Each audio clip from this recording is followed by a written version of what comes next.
You know, when it comes right down to it, I think Xbox has had a fantastic year. I don't care what the haters say. I don't care really what anybody says, because I know for a fact that I've played my Xbox a ton this year. And when we got the recaps from both Xbox and PlayStation, it was clear that there was a winner. One of them I played, 800 hours in Xbox, and one of them I played 48 hours in PlayStation. So as you know, Xbox is my go-to platform when it comes to this kind of stuff.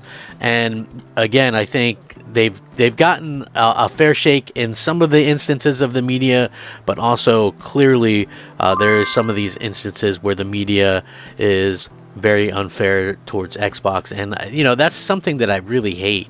It's one of the things that you can't really control. I understand that, and people want to play it off like, oh, there's no such thing as an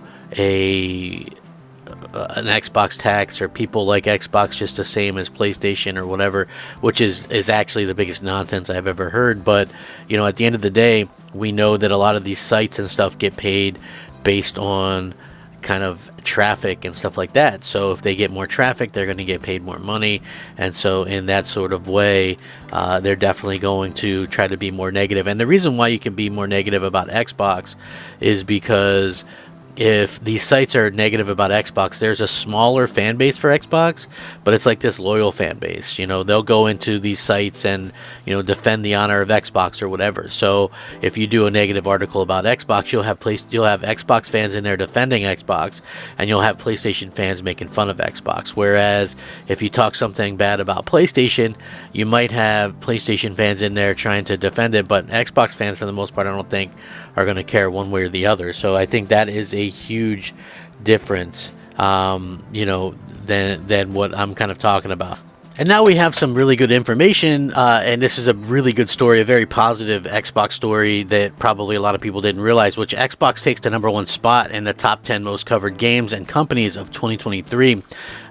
Clearly, for better or for worse, Xbox is very much talked about thing, and like I said, a lot of this probably isn't good news, but it's still news, and it just goes to show you that Xbox will get the most traction for your buck or whatever you want to talk about. So as obviously 2023 wraps up, Game Industry Biz have shared their extensive roundup of the year in numbers, including Xbox and Starfield, which received massive amounts of coverage over the last 12 months. The information is based on a total number of articles from 18,000 websites, courtesy of data from ICO via footprints, with Starfield being covered on 53,097 occasions and Xbox on 308,834 occasions. So here's, for instance, the top looks. Starfield was #1 with 53,097 articles. Diablo 4 was #2 with 51,363 articles.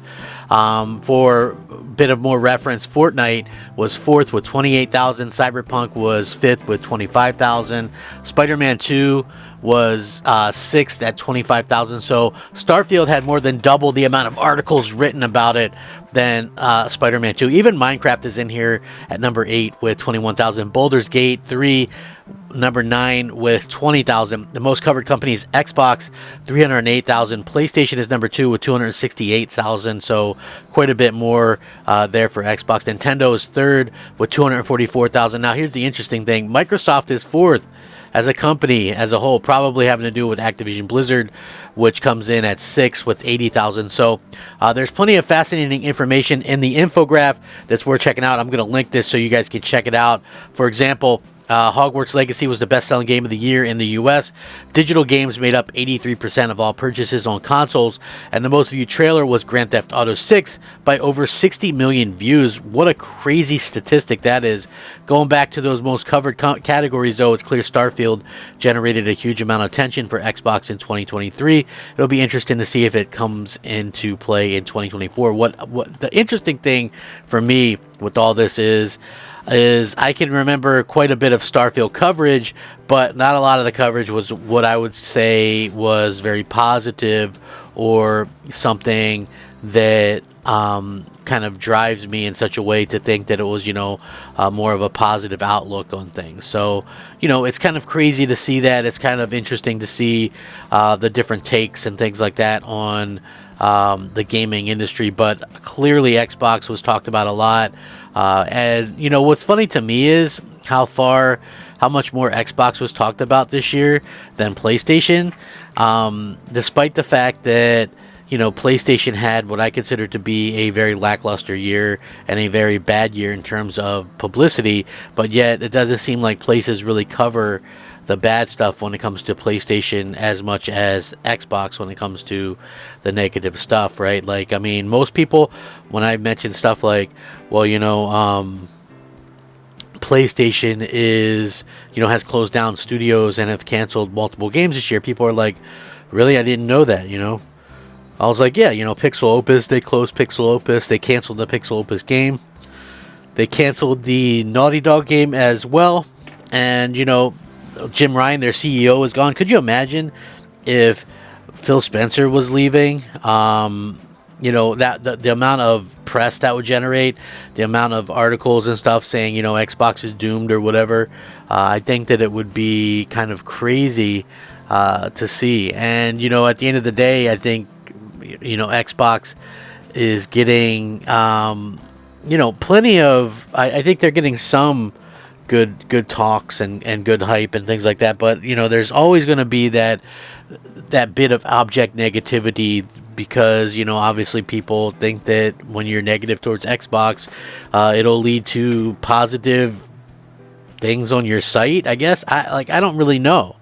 The thought process is kind of crazy to me, but Microsoft, I think, has had a really good year. Like to be honest with you, listen, I get that stuff like Ghostwire Tokyo released it a year before on PlayStation, but for me, it came into Game Pass. I played it, super surprising, probably something that I never would have thought that I would have gotten into previously. But here we go. It's like I enjoyed the hell out of it. I thought it was like just this fantastic game, and at the end of the day, I feel like that's what it's all about. Microsoft really provided me with a plethora of games to play. Hi-Fi Rush right off the bat. Even Redfall, I thought that the redemption for that was pretty good. I'll never say that it's a good game. I had fun with it. I played it and beat it, and they really did a good job of kind of getting it up to snuff. Maybe it's probably still not where it needs to be, but again, it was nice to kind of go through and play something a little bit different. I played through it with friends, obviously. Clearly Starfield is in a category all itself. Forza Motorsport was fun in terms of the first party support and stuff. Just like I said, it's been a heck of a year from Microsoft, and I have no reason to complain. PlayStation, on the other hand, I don't think they had a very good year, but it doesn't seem like any sites really care about playing up to that fact or anything. So we'll see what happens in the future. I can't wait to hear what you guys think, though. Why don't you let me know down below? I would appreciate it. Have a fantastic day. Rack 'em up. Crap Gamer out.